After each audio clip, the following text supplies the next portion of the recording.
Welcome back to the Tidy Room Hangar. This is Mike, and I'm coming at you with another video talking about the NewAge Mccoy, or it's their take on an Ironhide. And this is a really tiny little guy here, but he's pretty good. He's one of the best out there in the Legends field right now for Ironhide, and we're gonna get right into this. I got mine at Show Z. I have a link down below where you can get yours. Let's get right into it.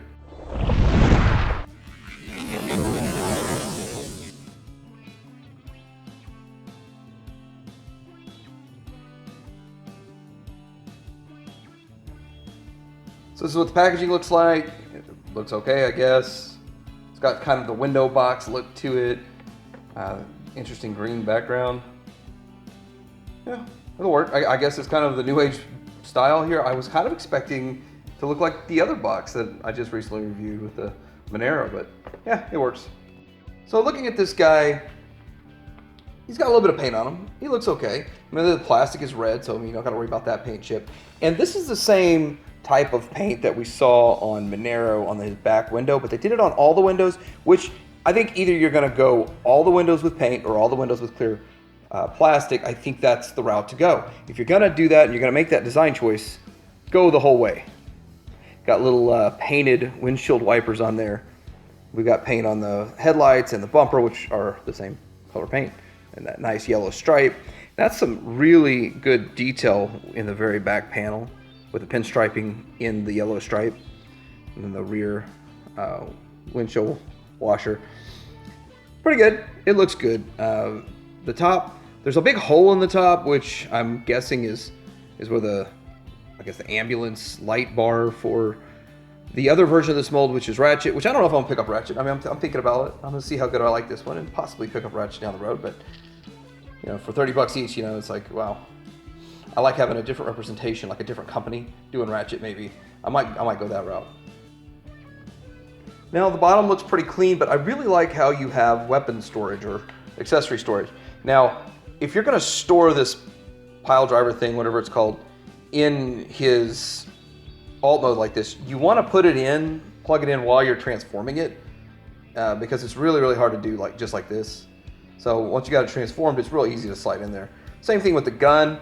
Like, if you've got it halfway transformed, it's easy to slide that in there. But it's really smart weapon storage, and you can't even tell you're storing the weapon. Also, the gun could plug into the top there, but I don't see really a reason why. So he is a bit on the small side in the alt mode when you look and you compare him to, well, this is DX9 in their cup, which, I mean, this thing is just futuristic truck, so whatever. But to everything else, yeah, it's pretty small. It does look real small. Really, maybe it's just the way the transformation compacts it down so much, but yeah, that thing is tiny. A lot of people would still say that this is way too small scale-wise, which, I mean, realistically, yeah, you're right. But anyway, that's how that looks. This is the Hasbro mainline. Let's get this guy transformed. Just gonna start by spreading this part open here. You're gonna disconnect more or less the back and the front, but you don't want to pull on the wheels because they're not part of this mechanism. They'll stay in place and fold behind his waist. So there's that. Let's go ahead and get the other side done. Disconnecting up top and down below, and then we can start separating it a little bit like that. Now, as I do this, I'm going to take out his pile driver, his gun and his pile driver, or whatever that thing's called, his freeze ray.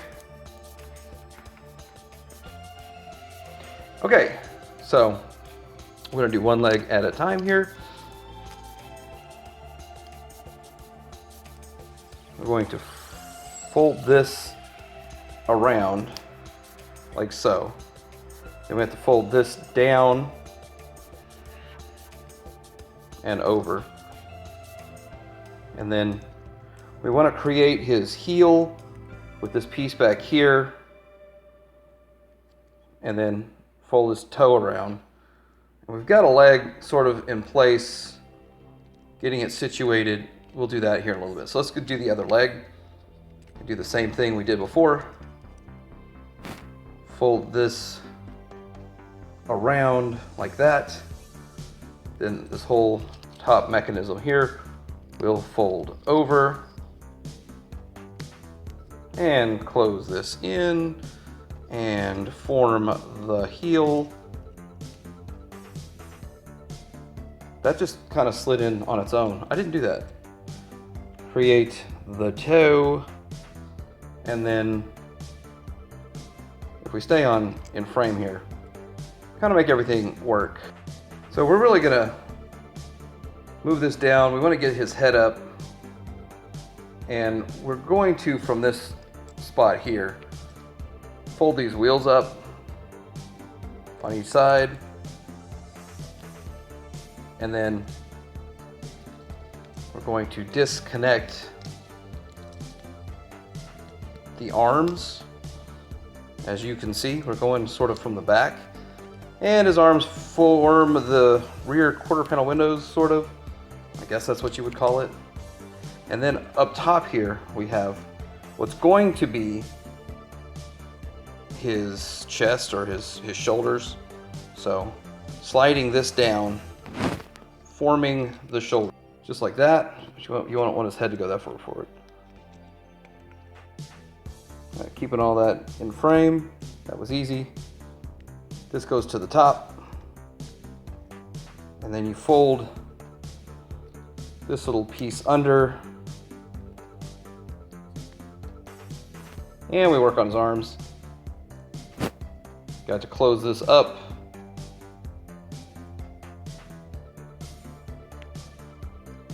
Not quite like a masterpiece, but man, it's a bit intricate for such a little guy, you know?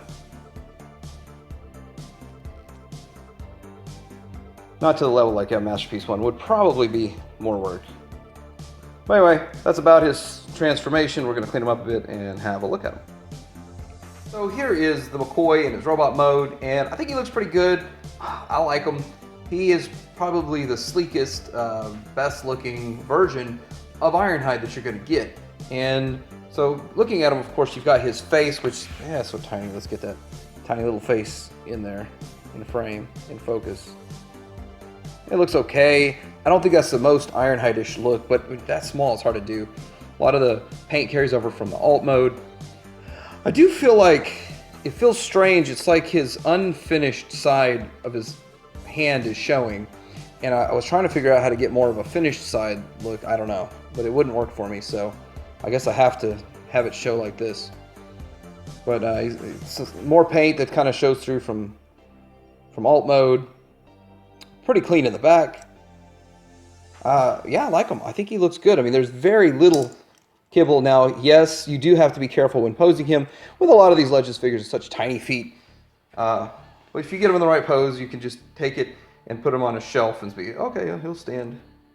Gotta be a little careful. He's a little bit back heavy.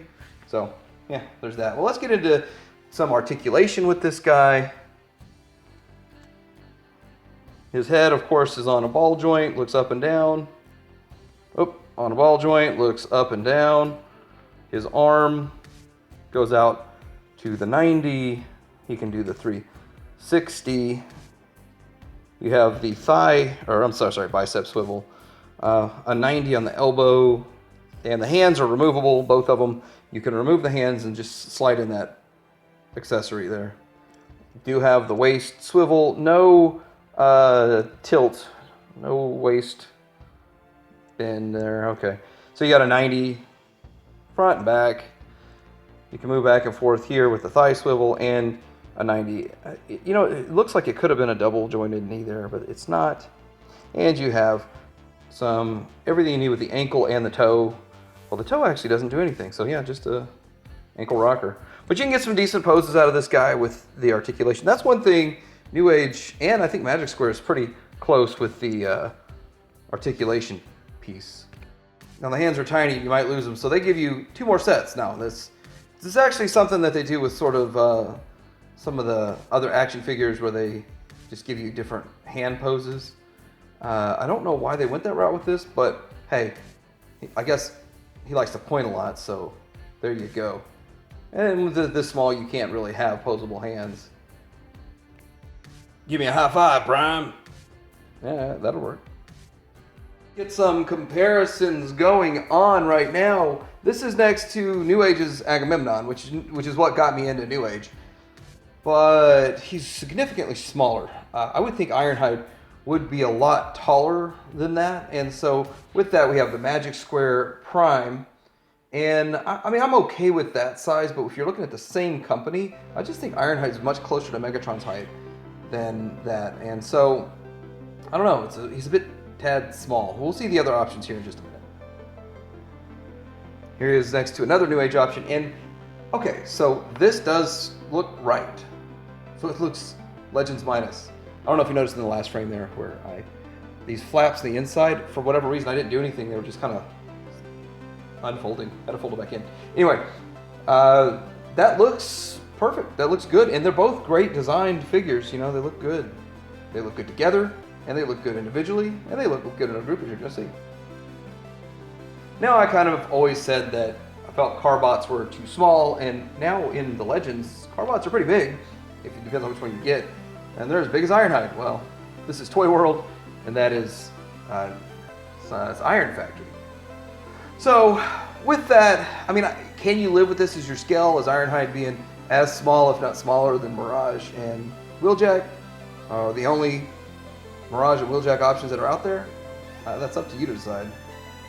Alright, so this is really all of the Ironhide options on the market for Legends scale, unless Iron Factory made one, which I don't do a whole lot of Iron Factory. So let's see here. This one is the McFans Toys. I thought it was the McFans Toys KO oversize of that one. So I don't know if the McFans Toys made their own mold with this. And I think it's okay, actually. This is a pretty good option for an Ironhide. He's big, beefy, and bulky, but he's a bit too bulky down below. This guy over here is big, beefy, and bulky up top, and the lower legs look better than on this. This guy is slim and sleek, but he is just tiny. So it's kind of like, you know, how do you watch a porridge? None of it's just right. But I think the aesthetic of this is the best. He looks the best. He'll probably be on my shelf, and I'll have to put him next to, I don't know, Flipper or something, so he looks big. But that's probably what I'm going to do for now. I think this guy here looks pretty good too, though. So I don't know, I'm torn. I still don't say 100% he's the best for my collection, because I collect plus. If you collect just NewAge and you're on the minus side, then Mccoy is definitely a no-brainer as the best looking out there. So yeah, that's for you to decide. So this has been the NewAge Mccoy, and this figure is pretty cool. It looks good, and it looks good in both modes. Weapon storage is really cool in the alt mode. He has an interesting transformation. The downsides to me, for me personally, just a little small for my collection, even though I kind of want what looks the best, so I'm just going to suck it up and have them being too small and accept that fact. And a little bit back heavy when you're posing them, but that's not really a big deal. And those are really the negatives. Aside from it looks great, and he's a great figure and just a little bit small. I like him. I think that really I don't have a good masterpiece representation of Ironhide, and I'm going to stick with that. I mean, I still don't like the masterpiece version. I think this one is good. I don't know if it would be, no, it wouldn't. It wouldn't be a replacement for masterpiece of the upscale either, but in the Legends scale on your shelf, it's going to look really good. I got mine, it shows that you can get yours, and Ironhide says, talk to the hand. Hope you ever hang around.